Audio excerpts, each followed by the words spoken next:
Hello everyone, welcome back my YouTube channel. चलिए आज कुर्ती में ट्रांजी नेक बनाना सीखते हैं, जिसके लिए कुछ बेसिक मेजरमेंट चाहिए रहेंगे।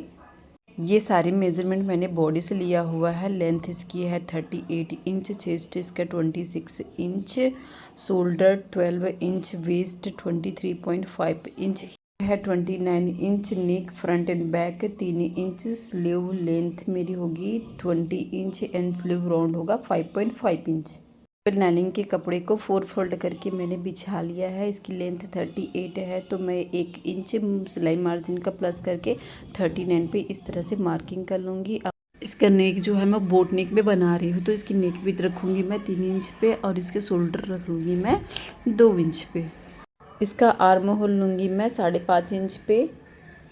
और इस तरह से स्केल की हेल्प से हम लोग आर्म होल लाइन भी ड्रॉ कर लेंगे और चेस्ट लाइन भी ड्रॉ कर लेंगे। तरह से मैं नेक की गहराई ले लूँगी 3 इंच पे। इस तरह से 3-3 इंच का एक बॉक्स बन जाएगा। बैक पार्ट के आर्म होल की गहराई मैं 1 इंच पे दूंगी और फ्रंट पार्ट के आर्म होल की गहराई मैं 0.75 इंच पे दूंगी। और उसी मार्किंग पे इस तरह से डॉटेड लाइन बना लेंगे। डॉटेड लाइन प्रॉपर शेप में बन जाने के बाद इसे डार्क कर लेंगे। यहाँ पे जितने भी मेज़रमेंट है मेरे पास वो सब बॉडी मेज़रमेंट है। तो ऐसा होता है जब हम बॉडी से मेज़रमेंट लेते हैं ना, तो उसे फैब्रिक में अप्लाई करने के लिए 2 इंच उसमें लूजिंग देते हैं। तो यहाँ पे मैं 2 इंच लूजिंग दूंगी, तो मेरा 26 चेस्ट साइज जो है वो 28 हो जाएगा। 28 को 4 से डिवाइड करने पे हमें मिल जाएगा 7.5 इंच। और चेस्ट की मार्किंग मैं 7.5 इंच में कर लूँगी। और मेरा वेस्ट है 23.5 इंच पे, तो इसमें भी 2 इंच प्लस करने पे ये हो जाएगा 25.5 इंच। और इसे 4 से डिवाइड करने पे ये हो जाएगा 6.8 इंच पे।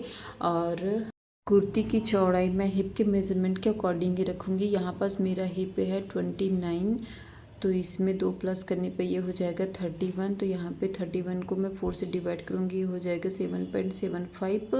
7.75 में यहाँ पे मैं मार्किंग कर लूँगी और 1.5 इंच प्लस करूँगी, क्योंकि साइड से फैब्रिक फोल्ड भी करना होता है इसलिए।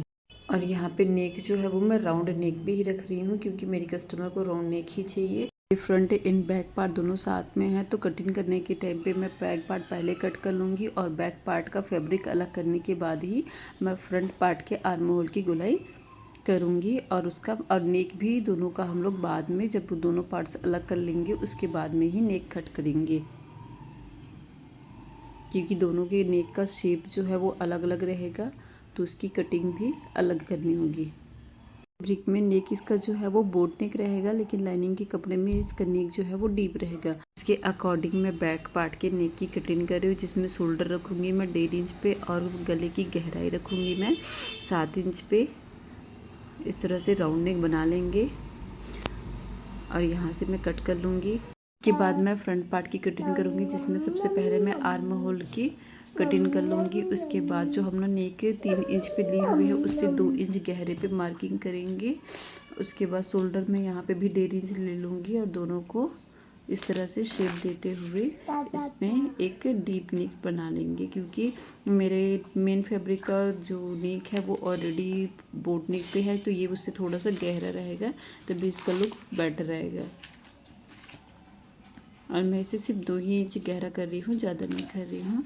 अब इस तरह से मेन फैब्रिक को बिछा के उसके ऊपर अस्तर का फैब्रिक इस तरह से रखते हुए पूरे फैब्रिक पे इस तरह से सारे पिन्स अटैच कर लेंगे, ताकि ये उड़े मत या फिर ख़राब मत हो, एक जगह पूरी तरह से सेट रहे। और उसके बाद मैं सुई धागे से इस तरह से पूरी कच्ची सिलाई लगा लूँगी, क्योंकि होता क्या है नेट का फैब्रिक ना बहुत ज़्यादा फैलता है, तो इसका शेप भी ख़राब हो जाता है डायरेक्ट मशीन से सिलाई लगाने पर, और फिनिशिंग भी उतनी अच्छे से नहीं आती। तो ऐसे मैं सुई धागे से ही कच्ची सिलाई लगा लूँगी। उसके बाद नेक की कटिंग कर लेंगे। जो पहले हमने लाइनिंग के कपड़े में नेक काटा था 3 इंच पे, सेम वही कपड़ा पिन लगा के बिठाना है और नेक की कटिंग कर लेनी है। उसके बाद हम स्लीव्स की कटिंग कर लेते हैं, जिसके लिए मैंने मेन फैब्रिक का कपड़ा 4 फोल्ड में इस तरह से बिछा लिया है। मेरे को यहाँ पे लेंथ चाहिए 20 इंच में, तो मैं एक ही सिलाई मार्जिन का लेते हुए 21 में इसे मार्क कर लूँगी। अब इस तरह से स्केल की हेल्प से एक स्ट्रेट लाइन ड्रॉ कर लेंगे। स्ट्रेट लाइन से नीचे लंबाई की ओर इस तरह से 2.5 इंच पे मार्किंग करूँगी, दूसरे साइड पे 2 इंच पे मार्किंग करूँगी और सेम मार्किंग मैं नीचे की तरफ भी कर लूँगी 2.5 इंच पे और इसे स्केल की हेल्प से एक स्ट्रेट लाइन ड्रॉ कर लूँगी। अब मेरा आर्म होल मेरे को 8 इंच मिला है, तो इस तरह से 8 इंच पे मार्किंग करके 1.5 इंच जो मैं सिलाई मार्जिन निकाल लूँगी। उसके बाद इस तरह से लाइन ड्रॉ कर लूँगी और यहाँ पे मेरा स्लीव्स राउंड जो है वो 5 इंच पे है, तो यहाँ पे 5 इंच पे मार्किंग करके इस तरह से स्लीव्स का शेप जो है वो ड्रॉ कर लूँगी। इस तरह से मेजरिंग टेप को स्लीव्स के आर्म होल के ऊपर रखते हुए उसका सेंटर निकाल लेंगे और एक स्लीव्स का शेप दे देंगे।